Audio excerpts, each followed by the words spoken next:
G'day and welcome to Australia Us. This is part one of our discussion with Father Rod Bauer, and we're looking at his past and his upbringing. G'day, welcome to Australia Us. I'm Adam McArdle. Australia Us acknowledges that we live, work and play in Dukajung country. We pay our respects to elders, past, present and emerging. We recognise the continued connection to this land and these waterways. We acknowledge our shared responsibility to protect and care for these lands and our people.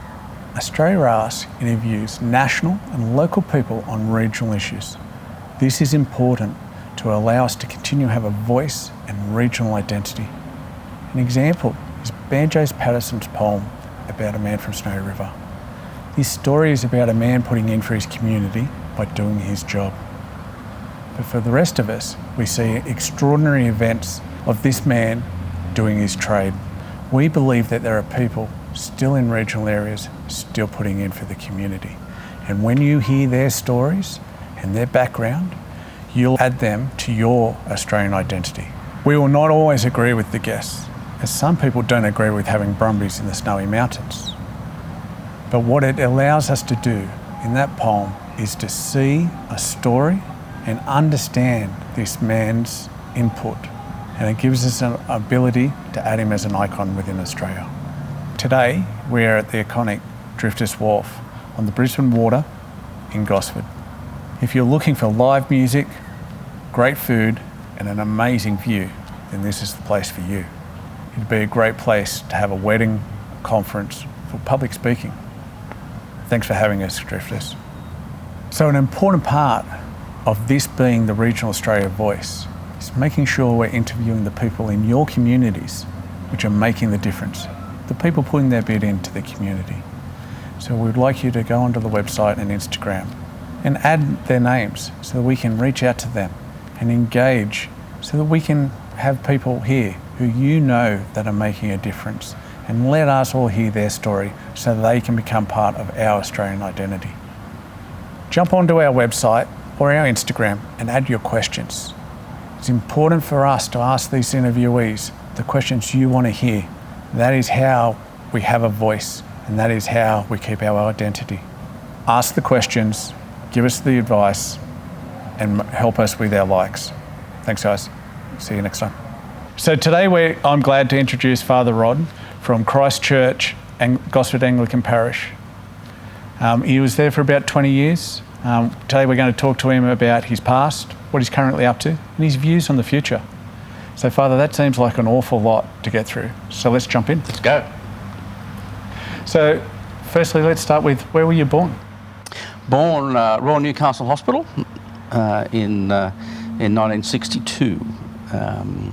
To a young girl who was 17, and wow. So she wasn't able to keep me at that point, and so I was put up for adoption and adopted by a family up in the Upper Hunter. Yeah. Tell me about your adoptive parents. So I grew up on the Allen River, which is just in the foothills of the Barrington Ranges. Beautiful, idyllic sort of place. My folks were typical 1950s parents and stay-at-home mum. Country people, stay-at-home mum. My father was his side of the family were in the meat industry. Mum's side of the family were graziers, and so I grew up in what was fairly idyllic situations. I had all the great things. Running around in paddocks in the bush. I had all the things that little boys have toys of. I had real ones. Yeah. So I had real horses and dogs and trucks and tractors and all of that kind of stuff. So that was great. There was a dark side, as is in many families, of too much alcohol and some what we would now call family violence. I don't think I really realised that's what it was at the time. It was just living everyone around. But now I can see, in retrospect, that's what it was. Yeah. Brothers and sisters? I grew up an adopted sister, and she was about 18 months younger than me. Yeah. I'm guessing different parents originally, parents? Yes. Different, entirely different psychological makeup too. Yeah, we were very different. Your parents must have been very opening to take on 2 children and bring them into the house and help them. Yeah, so they couldn't have kids themselves, and so desperately wanted kids, and so yeah, I still count myself, even though there was a dark side of that, I still count myself as pretty fortunate to be brought up in that space. Yeah. So what was the childhood like? So we've spoken about running around and having all the good stuff, but how was childhood? How do you remember childhood? Yeah, I mean, I remember the things I really hold to was, just being outside in the bush, horse and dog, going off. I spent a lot of time by myself, but I still liked my own company, so that was fine. So, out in the bush by myself, hunting, mustering cattle. Yeah, they're the things that I really remember and were quite formative for me. Yeah. What are some of the hard times you remember during your childhood? Dad's drinking. Yeah, that was quite difficult. I mean, one of my jobs as a kid, I'm 5 or 6, I guess. Mondays was sale day at Maitland, cattle sale day. So Dad would always come home really tanked on that day. And so my job, when I got home from school, was to take all the firing pins out of the rifles before he got home. Yeah, because he would get drunk and start waving them around. And, wow. Little kids shouldn't have to do those jobs. And so it's... And how do you feel that drove your view of the world as life went on? The world, I guess, for any child involved in family violence, the world is not a safe place. So you look for safety, you look for things that are sure and certain. Children of alcoholics tend to look for another identity or have identity issues. All those things were true for me. Yeah.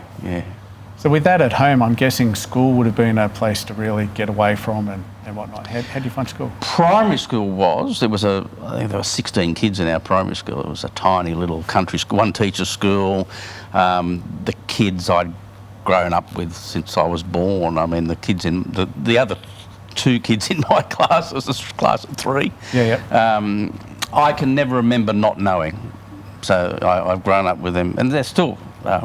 we still stay in contact after 60 years, Primary school was great. High school was an entirely different experience because it was a larger regional high school. I had to find my way into relationships that had already been going for 6 years.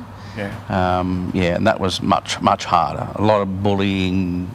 I got out as soon as I could. I got out at 15. So I'm guessing grades weren't great then, or they were not too bad? They weren't too bad. I'm kind of a bit lucky. I can always get through without too much effort, and that's been a good and a bad thing all my life. Yeah. So you said you left school at 15. So yes. What was next? Where did you go next? So my father was in the meat industry before we went to live up on the Allen River after my grandfather died. And so I wanted to sort of go and explore that, and I had a sort of a vision of bringing those 2 things together again, sort of grazing cattle and retail and so forth. So I went and worked in the meat industry for about 11 years. As a slaughterman or a butcher? As a butcher, a retail butcher. I did do some stuff at Newcastle Laboratories as well, just to sort of learn the ropes. The ropes. How to hold a knife, how to carve. I wanted to know everything right from the bottom up. And so I went and worked in the retail industry. Then we started to develop other businesses around that for a time. How do you get into the priesthood then? It seems a big step from going to the priesthood. Well, it is really. I mean, I think I was starting to question whether working with my family was really a good idea for me, and at the same time I was exploring spirituality stuff. So I'd actually gone to I just woke up one Christmas Day and thought, it's Christmas Day, probably should front up at church, and which I did, and I was captured by, I actually went to the church that I was baptised in and my parents had been married in. So I hadn't been to that church since the day I was baptised, some 23 or 4 years earlier. I know the feeling. And Same. and I'm actually interested. I'm just about to celebrate the 60th anniversary of my baptism, so I'm going to that church to say mass and to preach on the day of my 60th anniversary of my baptism. Congratulations. Yeah. So I went to that, and I was captured by the liturgy. I was captured by the transcendence and the mystery and the movement, and so I went back the next week and the next week and the next week, and eventually people started to suggest that I should be a priest, and I completely I was having too much of a good time. I just completely rejected that idea, but they kept at me, and I eventually said, okay, I'll settle this. I'll go to the bishop and I'll say, look, people tell me I should be a priest. He'll laugh me out of his office, and that'll be the end of it. So off I went, made an appointment, went to the bishop and said, look, people are telling me that they think I have a vocation to the priesthood, and he didn't laugh me out of his office. So this was a shock to me, and so I went through the process, was eventually selected to train for the priesthood, tried everything I could to get thrown out of the seminary. Okay. There's lots of things you can get thrown out for. Well, so. not everything I could to get thrown out of the cemetery. And I didn't get thrown out, and here I am, 31 years later. I've heard you speak many times, and you're one of the great orators I've met in my lifetime. Is that something you were taught, or you're always naturally just really good? No.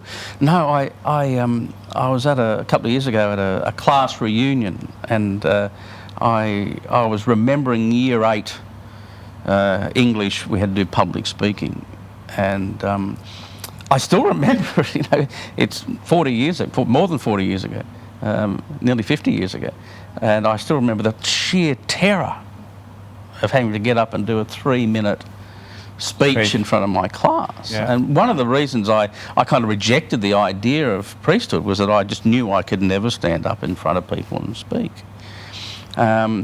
But something happened in the process of my formation, and then one day I not only could do it, but I really enjoyed it. And even to this day, I never feel more alive than when I'm at a lectern.